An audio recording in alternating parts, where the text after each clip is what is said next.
Hi everyone, this is Anam. Welcome to PhD jobs and admission.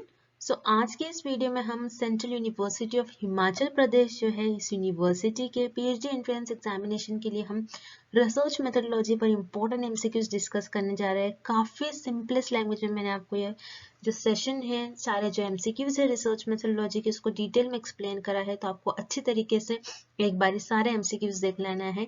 उसी के साथ साथ मैं आपको बता दूं, इस यूनिवर्सिटी के जो एप्लीकेशन फॉर्म है, ये 26 अक्टूबर यानी कल से ही आपके एप्लीकेशन फॉर्म आपको यूनिवर्सिटी की वेबसाइट पर आपको ऑफिशियली शो करा जाएगा। तो आप कल से ही आपको आपके एप्लीकेशन फॉर्म फिलअप करना है और आपके जो सेंट्रल यूनिवर्सिटी ऑफ हिमाचल प्रदेश यानी इस यूनिवर्सिटी का जो पीएचडी एंट्रेंस एग्जामिनेशन है, ये आपका है 20 नवंबर। ठीक है, यानी आपके पास 20 to 25 डेज अभी भी रिमेनिंग है प्रिपरेशंस के लिए।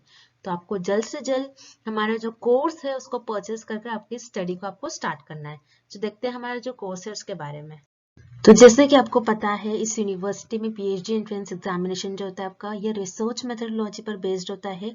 आपका पेपर 1 और सेक्शन ए जो होता है आपका रिसर्च मेथोडोलॉजी पर बेस्ड होता है, जिसमें आपको 50 एमसीक्यूज पूछा जाता है फॉर 50 मार्क्स। याद रखिएगा, नेगेटिव मार्किंग नहीं है। 50 एमसीक्यूज पूछा जाएगा आपको रिसर्च मेथोडोलॉजी पर, और एग्जामिनेशन को भी क्वालिफाई करने के लिए आपको मिनिमम 50 मार्क्स स्कोर करना ही है। तो मैं आपको बता दूं कि यहाँ पर हम आपको रिसर्च मेथोडोलॉजी पर कंप्लीट कोर्स आपको प्रॉपरली हम गाइड करते हैं टाइम टू टाइम। हम आपको इतना प्रिपेयर करवा देते हैं हमारे इस कोर्स में कि आप एटलीस्ट आप पासिंग मार्क्स तक मार्क्स स्कोर कर सको। ठीक है, तो यहाँ पर हमारे कोर्स में हम आपको पासिंग मार्क्स तक मार्क्स स्कोर करने की गारंटी देते हैं।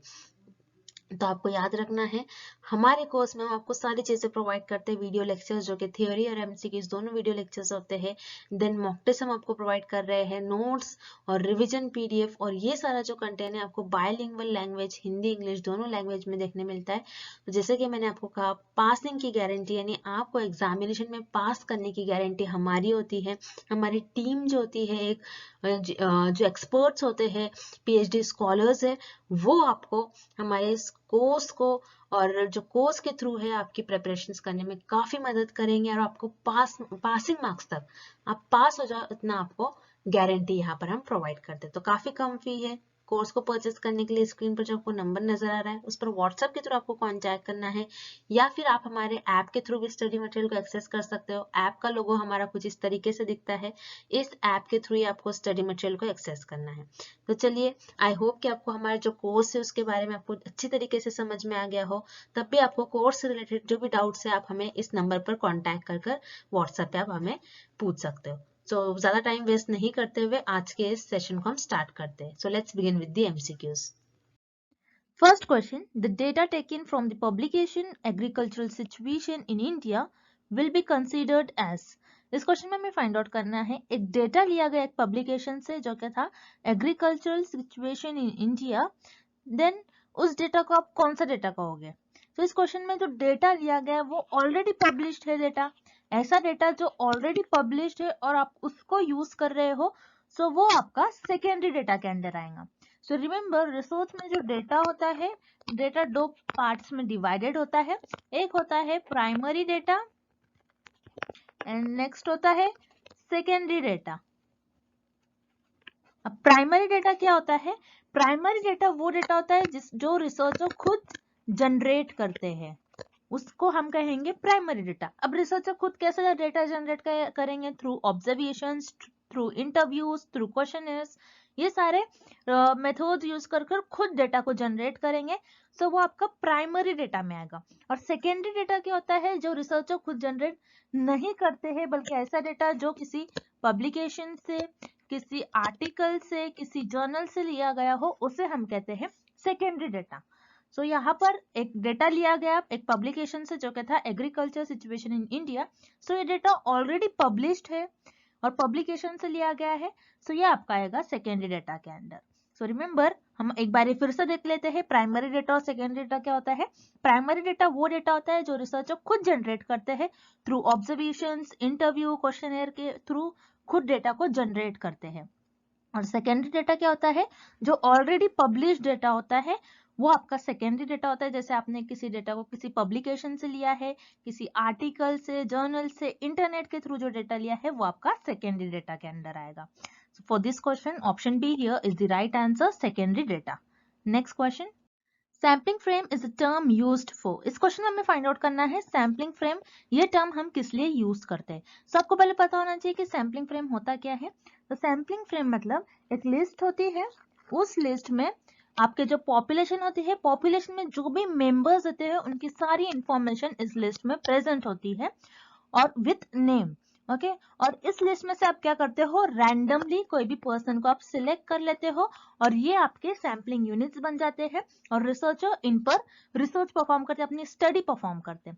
तो सैम्पलिंग यूनिट्स क्या होता है, एक लिस्ट होती है जो पॉपुलेशन में आपके जितने भी मेंबर्स हैं उनकी सारी इंफॉर्मेशन विद पर्टिकुलर उनका नेम भी मेंशन होता है और उस लिस्ट में से आप रैंडमली सैंपल्स को अपने सेलेक्ट कर लेते हो, वो आपकी सैम्पलिंग यूनिट्स बन जाती है जिस पर आप रिसर्च परफॉर्म करते हो और उन पर आप आपकी स्टडी परफॉर्म करोगे. जो भी आपका टॉपिक है उस पर आप रिसर्च परफॉर्म करेंगे उन लोगों पर. तो यहाँ पर आपका करेक्ट ऑप्शन हो जाएगा sampling frame is used for a list of sampling units of a population. So यहाँ पर आपका ऑप्शन सी करेक्ट हो जाएगा. Next question. If a researcher wishing to draw a sample from sequentially numbered invoices uses a random starting point, then draws every 58 invoices, he or she has thus drawn a sample. इस question में हमें find out करना है, एक researcher है और उस researcher को अपना सैंपल लेना है. तो रिसर्चर के पास एक नंबर ऑफ इनवॉइसेस है. नंबर ऑफ इनवॉइसेस, इनवॉइसेस का मतलब होता है बिल्स. जैसे आपने कोई आप प्रोडक्ट परचेस करते हो तो आपके पास बिल होता है. सो एक रिसर्चर है, उनके पास मान लो बहुत सारे बिल्स होंगे, थाउजेंड्स में बिल्स होंगे. तो रिसर्चर ने उन बिल्स में से रैंडमली एक बिल को सिलेक्ट कर लिया, एक रैंडम पॉइंट पर एक बिल को सिलेक्ट कर लिया और उसके बाद रिसर्चर ने ये डिसाइड करा कि मैं एवरी 58 बिल सिलेक्ट कर लूंगा और वो मेरा सैंपल बन जाएंगे और उस पर मैं स्टडी परफॉर्म करूंगा. ओके तो ये सैम्पलिंग कौन से सैम्पलिंग के अंडर आएंगे, हमें ये फाइंड आउट करना है. सो रिमेंबर यहाँ पर रिसर्चर ने क्या करा कि रिसर्चर ने एक बिल सिलेक्ट कर लिया रैंडमली. रिसर्चर के पास थाउजेंड्स में बिल्स होंगे मान लो और उस बिल्स में से रिसर्चर ने एक बिल आपका रैंडमली सिलेक्ट कर लिया. मान लो यहाँ पर इतने सारे पर्सन्स के बिल्स है मेरे पास, मैंने एक रैंडमली इस पर्सन को सिलेक्ट कर लिया. इस पर्सन को सिलेक्ट करने के बाद रिसर्चर ने एवरेज 58 बिल सिलेक्ट कर लिया. इस पर्सन को सिलेक्ट करने के बाद 50 बिल छोड़कर 51st नंबर पर जो बिल आएगा वो उस पर्सन को सिलेक्ट कर लेगा. फिर उसी तरीके से अगेन 50 छोड़ के 51st नंबर पर जो पर्सन का बिल आएगा उसको सिलेक्ट कर लेगा. ऐसे ही रिसर्चर लोगों को सिलेक्ट कर लोगों के बिल्स को सिलेक्ट कर लेगा और वो उनका सैंपल बन जाएंगे और इस पर रिसर्चर रिसर्च परफॉर्म करेंगे. सो ये कौन सी रिसर्च में ये कौन सी सैम्पलिंग में आ जाएगा, आपका सिस्टमैटिक सैम्पलिंग में. रिमेंबर क्योंकि आप क्या कर रहे हो, एक इंटरवल पर अपने सैंपल सेलेक्ट कर रहे हो कि आप पहले से डिसाइड कर रहे हो कि मैं हर 58 छोड़कर 51st वाले को 51st बिल में सिलेक्ट कर लूंगा, 51st वाले पर्सन को मैं सिलेक्ट कर लूंगा. तो आप पहले से ही डिसाइड कर लिया, आपने एक स्ट्रक्चर बना लिया. तो ये सिस्टमैटिक तरीके से जा रहे हो. सो आपका आता है सिस्टमैटिक सैम्पलिंग में, जहां पर एक आप पहले एक रैंडम स्टार्टिंग पॉइंट सिलेक्ट कर लेते हो, देन उसके बाद आप इंटरवल डिसाइड कर लेते हो कि आप कौन कौन से इंटरवल पर आपका सैंपल सिलेक्ट करने वाले हो. देन यहाँ पर आपका ऑप्शन ए बी एंड सी क्या गिवन है, simple, random, sequential and stratified. तो ये तीनों सैम्पलिंग मेथड में आप रैंडमली सैंपल्स को सिलेक्ट करते हो, यहाँ पर आप कोई इंटरवल डिसाइड नहीं करते हो. दैट्स व्हाई यहाँ पर आपका ऑप्शन ए बी और सी तीनों भी इनकरेक्ट हो जाएंगे और यहाँ पर आपका करेक्ट ऑप्शन हो जाएगा option D, systematic sampling. Remember एक बार हम फिर से देख लेते हैं. सिस्टमैटिक सैम्पलिंग में आप पहले आपका जो एक रैंडम स्टार्टिंग पॉइंट होता है आप उसको सिलेक्ट कर लेते हो, देन आप पहले इंटरवल डिसाइड कर लेते हो उसके बाद कि आप कितने नंबर्स पर अपने सैंपल्स को सिलेक्ट करने वाले हो, देन आप सिलेक्ट करते हो और वो आपका सैंपल बन जाता है एंड देन उस पर आप स्टडी परफॉर्म करते हो. सो ऐसा आप सिस्टमैटिक सैम्पलिंग में करते हो. दैट्स व्हाई आपका करेक्ट ऑप्शन हो जाएगा option D, systematic sampling. Next, two variables are said to be perfectly negatively correlated if. इस क्वेश्चन में हमें फाइंड आउट करना है कि अगर दो वेरिएबल है वो परफेक्टली नेगेटिव कोरिलेटेड है तो वो किस सिचुएशन में हम उसको कहेंगे कि वो परफेक्टली नेगेटिवली कोरिलेटेड है. सो रिमेंबर आपके जो कोरिलेशनल रिसर्च है उसमें आपका एक कोएफिशिएंट होता है जिसे हम कहते हैं कार्ल पियर्सन्स कोएफिशिएंट. तो कार्ल पियर्सन कोएफिशिएंट की वैल्यू कोरिलेशनल रिसर्च में -1 से +1 के बीच में लाई करती है. अगर आपके जो कोरिलेशनल कोएफिशिएंट की वैल्यू -1 है, दैट मीन्स आपके जो वेरिएबल्स है वो परफेक्ट नेगेटिवली कोरिलेटेड है और आपके अगर कार्ल पियर्सन कोएफिशिएंट की वैल्यू +1 है, दैट मीन्स आपके जो वेरिएबल्स है वो परफेक्ट पॉजिटिव कोरिलेटेड है। और अगर आपकी कार्ल पियर्सन कोएफिशिएंट की वैल्यू 0 है, मतलब there is no relation between the variable. अब इस क्वेश्चन में पूछ रहा है कि आपके जो वेरिएबल्स है उनके बीच में परफेक्ट नेगेटिव कोरिलेशन है। परफेक्ट नेगेटिव कोरिलेशन कब होगा? जब -1 वैल्यू होंगी। जैसे मान लो फॉर एग्जांपल, अगर आप एक्सरसाइज बहुत ज्यादा कर रहे हो तो आपका वेट क्या हो जाएगा? वो जल्दी लॉस हो जाएगा। सो यहाँ पर जो वेरिएबल्स है, एक वेरिएबल्स, दोनों भी वेरिएबल्स क्या हो रहे हैं? अपोजिट डायरेक्शन में मूव कर रहे हैं। मतलब अगर आप बहुत ज्यादा एक्सरसाइज करोगे तो आपका वेट भी बहुत ज्यादा कम होगा। तो यहाँ पर जो वेरिएबल्स है दोनों अपोजिट डायरेक्शन में मूव कर रहे हैं, तो इसे हम कहेंगे perfect negative correlation. So perfect negative correlation कब होगा? जब आपकी कार्ल पियर्सन कोएफिशिएंट की वैल्यू -1 हो। तो यहाँ पर आपको ऑप्शन बी और सी में कंफ्यूज नहीं होना है, बिकॉज क्वेश्चन में क्या बोल रहा है? कोरिलेटेड, इसलिए आपका करेक्ट ऑप्शन हो जाएगा option B, coefficient of correlation between them is -1। Okay, जो वेरिएबल्स है वो कैसे कोरिलेटेड होना चाहिए? नेगेटिवली। कब? जब उनकी वैल्यू -1 होंगी। -1 होंगी, दैट मीन्स उनके बीच में कैसा रिलेशन होगा? Perfect negative correlation. That's why आपका करेक्ट ऑप्शन हो जाएगा option B, coefficient of correlation between them is -1। Next, non sampling errors can be reduced by. इस क्वेश्चन में हमें फाइंड आउट करना है कि नॉन सैम्पलिंग एरर्स को हम कैसे कम कर सकते हैं और रिड्यूस कर सकते हैं। अब रिमेंबर, सैम्पलिंग में 2 टाइप के एरर होते हैं। एक होता है सैम्पलिंग एरर और नेक्स्ट होता है नॉन सैम्पलिंग एरर। अब सैम्पलिंग एरर क्या होता है? आपके जो सैंपल्स है, आपने जो भी सैंपल लिया होगा वो पूरी पॉपुलेशन को रिप्रेजेंट नहीं कर रहा होगा। ओके, आपने ऐसे सैंपल चूज कर लिया है जो पूरी पॉपुलेशन को रिप्रेजेंट नहीं कर रहा है। अब मान लो आपको स्मोकर्स पर स्टडी करना है, जो लोग स्मोकिंग करते हैं उन पर स्टडी करनी है, और आपने ऐसे सैंपल्स ले लिया जो लोग अल्कोहल कंज्यूम कर रहे हैं, तो आपका जो रिजल्ट होगा, आपका रिजल्ट तो ऑब्वियसली इनकरेक्ट आ जाएगा इस केस में। तो सैम्पलिंग एरर क्या होता है? आपने ऐसा सैंपल सेलेक्ट कर लिया जो आपकी पूरी पॉपुलेशन को रिप्रेजेंट नहीं कर रहा होगा। और नॉन सैम्पलिंग एरर क्या होता है? जिसमें अगर आप जो सैम्पलिंग मेथड्स यूज करते हो, सैम्पलिंग परफॉर्म करते हो, उस टाइम पर आपसे जो मिस्टेक्स हो जाती है वो होगा आपका नॉन सैम्पलिंग एरर्स में। जैसे आपके जो रिस्पोंडेंट्स है, रिस्पोंडेंट ने कुछ रॉन्ग इन्फॉर्मेशन आपको दे दी, आपने जो इंटरव्यूज कंडक्ट किया होगा, इंटरव्यूज के थ्रू जो आप लोगों से रिस्पॉन्स ले रहे हो, आपने कुछ रिकॉर्डिंग में आपने जो आप रिस्पॉन्स उनके रिकॉर्ड कर रहे हो, आपसे कुछ मिस्टेक्स हो गई होंगी, डेटा कलेक्ट करने के टाइम पे आपसे कुछ मिस्टेक हो जाएगी, तो ये आपके नॉन सैम्पलिंग एरर में आएगा। तो नॉन सैम्पलिंग एरर को हम किस तरीके से रिड्यूस कर सकते हैं कि जब हम हमारा सैंपल साइज ज्यादा लेंगे तब आप हो सकता है कि नॉन सैम्पलिंग एरर्स कम हो जाए। अब मान लो जैसे 100 पॉपुलेशन है, 100 पॉपुलेशन में से आपने 90 सैंपल्स ले लिया। 100 पॉपुलेशन में टोटल 100 मेंबर्स है और 100 में से आपने 90 मेंबर्स ले लिया और उन पर स्टडी परफॉर्म करा, जो कि आपका सैंपल है। इस केस में आपका सैंपल साइज बहुत ज्यादा लार्ज है, मतलब जितना ज्यादा आपका सैंपल साइज लार्ज होगा उतना ज्यादा आपके रिजल्ट जो होंगे वो एक्यूरेट हो जाएंगे। ओके, इस केस में आपकी जो स्टडी होंगी वो 90% रिजल्ट आपके करेक्ट हो जाएंगे, 90 to 92% आपके रिजल्ट होंगे वो करेक्ट हो जाएंगे। मतलब जितने ज्यादा आपके सैंपल साइज होगी उतने ज्यादा आपके नॉन सैम्पलिंग एरर्स के चांसेस, एरर्स होने के चांसेस रिड्यूस हो जाएंगे। दैट्स व्हाई आपका करेक्ट ऑप्शन हो जाएगा increasing the sample size. Next question, it is known that the amount of apple juice found in a 500 ml bottle is uniformly distributed between 495 ml and 510 ml. What is the probability that a randomly selected bottle of apple juice contains more than 500 ml of juice? इस question में हमें find out करना है, एक Apple juice की बोतल है और वो बोतल 500 ml की बोतल है। ओके, और उस 500 ml के बोतल में एप्पल जूस किस तरीके से डिस्ट्रीब्यूटेड होगा? 495 ml से लेकर 510 ml के बीच में आपका एप्पल जूस उस बोतल में फिल होगा। क्योंकि मशीन के थ्रू एप्पल जूस फिल किया जा रहा है, तो जरूरी नहीं है हर बार एग्जैक्टली 500 ml ही फिल हो, कम ज्यादा हो सकता है। तो वो रेंज आपको गिवन है 495 ml से 510 ml। अब इस केस में हमें ये फाइंड आउट करना है कि अगर मैं रैंडमली किसी भी बॉटल को मैं चूज कर रही हूँ, तो मैं अगर कोई बॉटल को, मैं कितने बॉटल ऐसे चूज करूंगी, कितने बॉटल ऐसे होंगे जिसमें 500 ml से ज्यादा जूस मुझे मिलेगा। ओके, हमें ये फाइंड आउट करना है।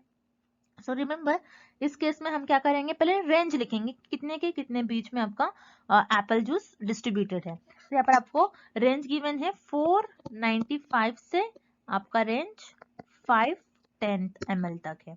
अब इस वैल्यू के बीच में आपकी 500 ml, क्योंकि बॉटल टोटल कितने की है 500 ml की है, सो 500 ml यहाँ पर लाई करेगा। ओके, सो यहाँ पर आपका हमने रेंज लिख लिया। अब इस केस में हमें क्या फाइंड आउट करने हैं कि ऐसी प्रोबेबिलिटी फाइंड आउट करनी है। प्रोबेबिलिटी मतलब चांस, कितने चांस होंगे कि मैं ऐसे रैंडमली बॉटल को सिलेक्ट करूं जिसमें 500 ml से ज्यादा मुझे जूस मिलेगा।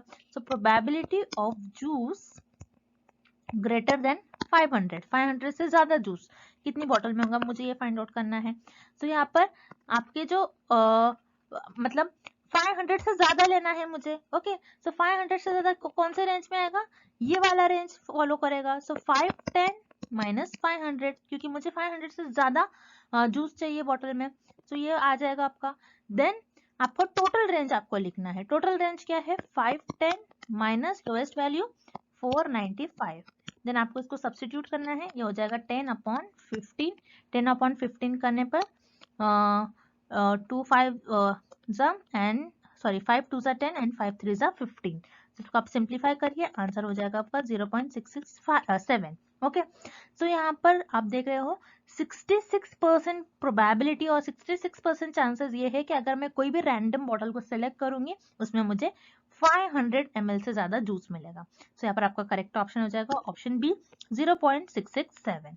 Next, for a negative skewed distribution with a single mode, इस क्वेश्चन में हमें फाइंड आउट करना है अगर आपका जो डिस्ट्रीब्यूशन है वो नेगेटिव स्क्यूड डिस्ट्रीब्यूशन है, सो उस केस में आपके मीन, मीडियन एंड मोड एक दूसरे से कैसे रिलेटेड हो गए। अब नेगेटिव स्क्यूड क्या होता है, पॉजिटिव स्क्यूड क्या होता है, इस डायग्राम के थ्रू हम समझते हैं।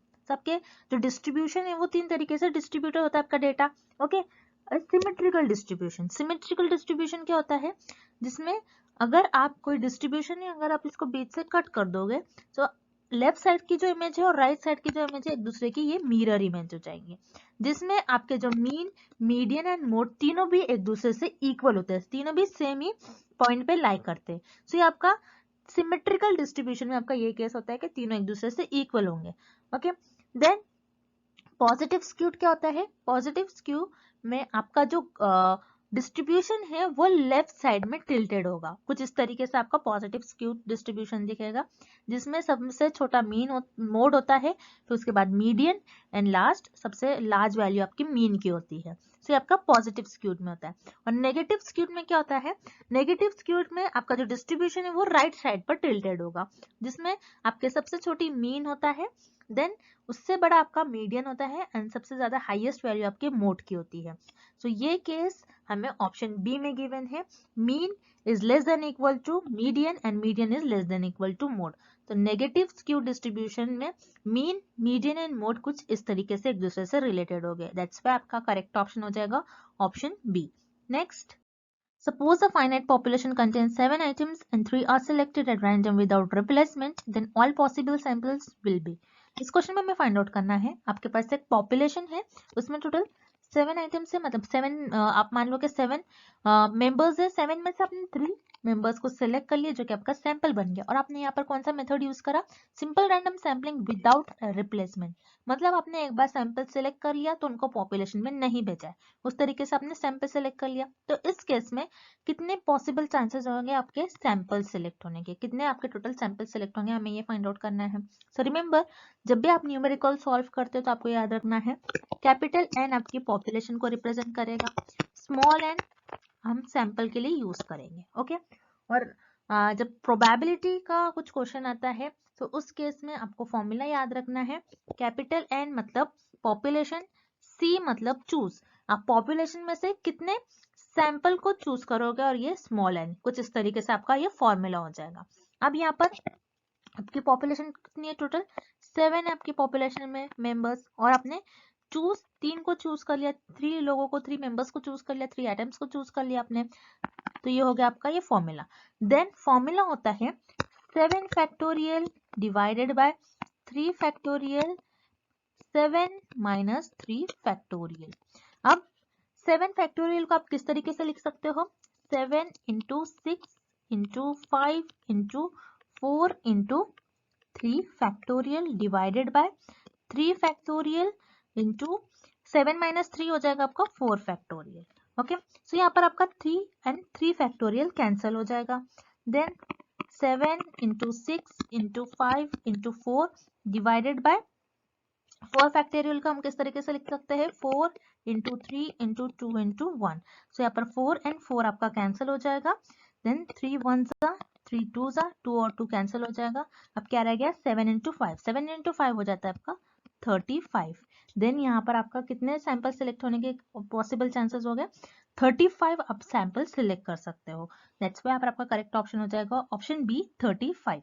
Next, an investor notes that his portfolio is equally likely to yield an annual return anywhere in the interval 5% to 35%. What is the probability that he will earn more than 23% in the forthcoming year? इस question में हमें find out करना है कि investor है, उस investor ने कुछ मनी इन्वेस्ट किया है जिसमें उसको जो प्रॉफिट मिलेगा वो 5% से 35% के बीच में उस इन्वेस्टर को प्रॉफिट मिलेगा. अब हमें फाइंड आउट करना है कि कितनी प्रोबेबिलिटी होंगी, कितने चांसेस होंगे कि एक ईयर में उसकी जो इनकम होंगी वो 23% होंगी. ये हमें फाइंड आउट करना है. सो रिमेंबर जैसा हमने प्रीवियस क्वेश्चन सॉल्व किया था सेम क्वेश्चन है, सेम वही मेथड हमें ये क्वेश्चन में भी यूज करना है.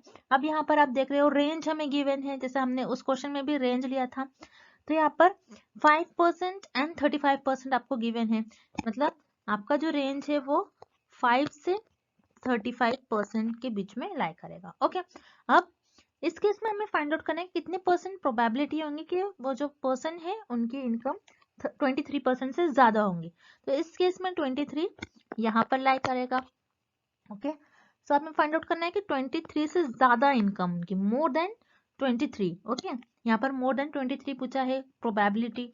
सो probability of return greater than 23 equal to, हमें इक्वल टू देखना है तो 23 से ज्यादा है. ओके, 23 से ज्यादा अर्न किया है उसने, तो हमें ये वाला रेंज लेना है 35 माइनस 23 अपॉन टोटल रेंज लेना है 35 माइनस 5. तो इस केस में आपका आंसर हो जाएगा 12 अपॉन 30. 12 अपॉन 30 को अगर आप सिंप्लीफाई करते हो तो आंसर आ जाएगा आपका 0.40. मतलब 40% चांसेस है उस पर्सन के कि वो 23% से ज्यादा अर्न कर रहा होगा. दैट्स व्हाई आपका करेक्ट ऑप्शन हो जाएगा ऑप्शन सी 0.40. नेक्स्ट,